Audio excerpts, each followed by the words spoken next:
کله چې د انسان نه د هغه روح بیرته واخیستل شي. یو ځل پیغمبر صلی الله علیه وسلم وفرمایل کله چې د یو انسان نه د هغه روح بیرته واخیستل شي د هغه د جنازې سره 3 شیان تر قبره پورې ځي. د هغه کورنۍ، د هغه مال او د هغه اعمال. کورنۍ او د هغه مال ترېنه بیرته راځي او اعمال یې ورسره په قبر کې پاتې کیږي. بیا که څوک وغواړي یا ونه غواړي د هغه سره به هلته حساب کیږي.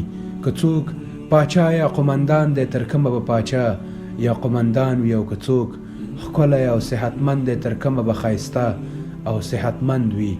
مخکې له دې چې تا سره حساب وشي له ځان سره حساب وکړه. که یو انسان د مال او جایداد د ډیرولو دپاره هر څومره هلې ځلې وکړي نه یې شي ډیروی له هغې نه څومره چې الله لیکلي.